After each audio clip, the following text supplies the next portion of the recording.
Give Leo and Nora your house. My parents cornered me at my sister's funeral. When I said no, Dad humiliated me in front of 100 mourners.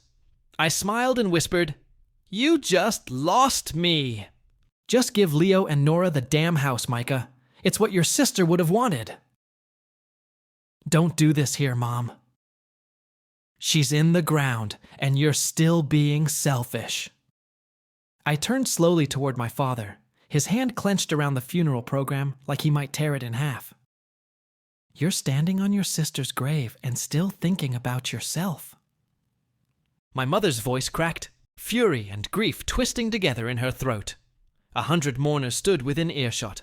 Some looked away, some didn't.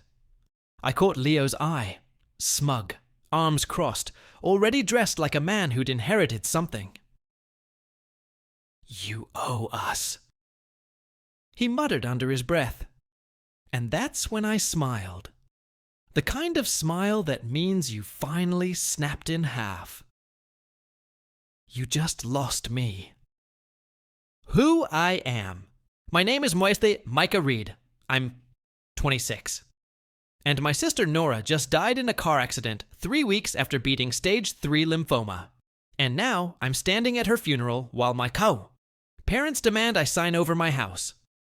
The house she and I bought together 2 years ago. The one she willed entirely to me when she got sick. I haven't slept in 4 days. I haven't cried in 2. And for the first time in my life, I don't feel invisible. I feel dangerous. Family members. Leo.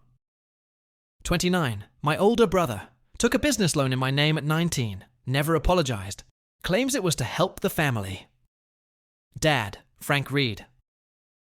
58. Former military. Obedience over compassion. Didn't speak to me for 6 months after I came out at 21. Mom. Evelyn Reed. 56. Believes in family appearances more than family healing. Once told me, "You were born tired." Nora, my twin, dead now, the only one who ever saw me. She left the house to me, not you, not Leo, not anyone else. Because you manipulated her while she was dying. Leo snapped. You isolated her. She moved in with me after chemo because neither of you answered her calls. Mom flinched but said nothing. It's not just a house, Micah. Dad grunted. It's legacy.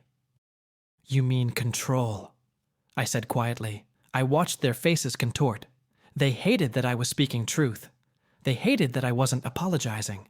Nora and I bought the house together, split the down payment, but when she got sick, she asked me to co-sign refinance papers to keep her insurance afloat. I did. Without blinking, unbeknownst to me, my parents encouraged Leo to take out another lien on the property, in my name, while she was in hospice. The paperwork was forged. I found out when the bank called 2 days after she died. They thought I wouldn't notice. They thought I'd just fold like I always had. But this time, they'd cornered me at her funeral and expected me to be grateful. The house means security for Leo's kids, Mom hissed. Then maybe Leo should have worked for it. I said, You're not a father. Dad cut in. You wouldn't understand. And that was the line. That was the scalpel to the chest. 3 years ago, I dropped out of my grad program to take care of Nora. Chemotherapy wasn't gentle. I held her hair back while she vomited blood, wrapped her feet in warm towels when she cried from nerve pain, fought with her insurance company when they denied another round of radiation. She used to cry and say, They won't remember this, but you will. She was right. When she wrote the will, she cried. Said, They'll never understand why I chose you, but I need you to keep it. Not for them, for me. You forged my signature on the lien, I said coldly, unfolding the papers from my coat pocket. While she was in hospice. Dad's jaw went slack. Mom went pale. Leo stepped back like I'd pulled a gun. I spoke to the notary. I continued. She admitted your friend posed as me. That's a felony. The silence was thick. A couple from the second row whispered and turned. You wouldn't dare. Dad started. Try me. Then I dropped the once. USB recorder. Nora kept by her bedside. She knew. She recorded everything. You begged her to rewrite the will. You threatened to cut her off. You're bluffing.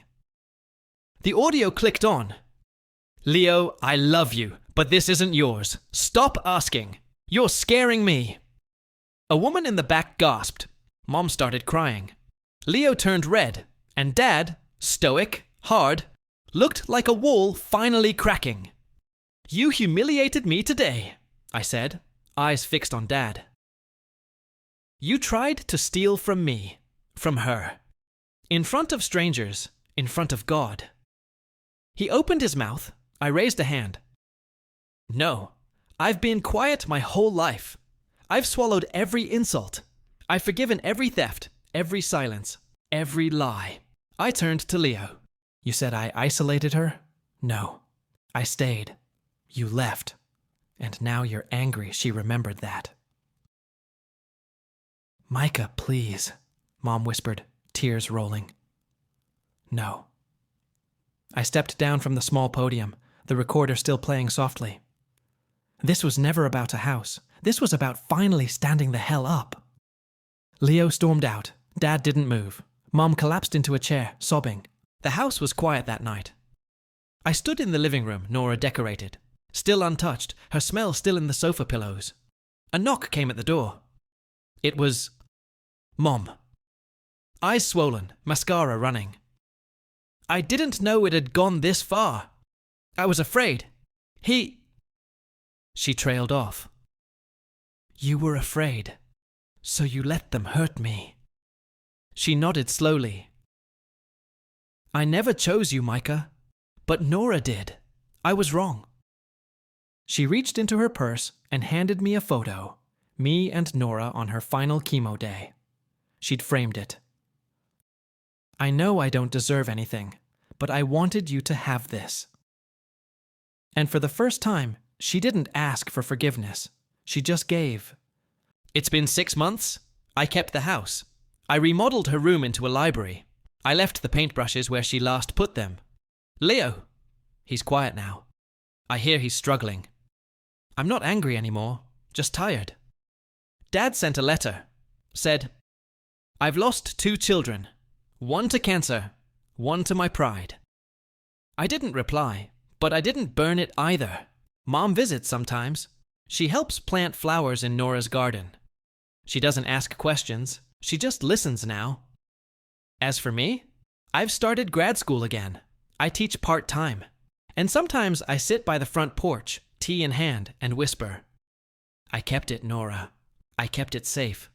Because sometimes justice isn't loud. It's soft. It's steady. It's surviving.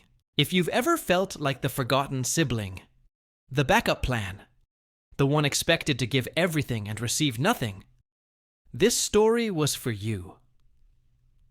Tell me in the comments. Have you ever had to stand up to your family? Was it worth it? What would you do in Micah's place? Drop your story below. You never know who needs to hear it. If this hit you hard, you're not alone. Like, subscribe, and share. If you believe healing sometimes comes after heartbreak, and remember, sometimes the real revenge is finally choosing yourself.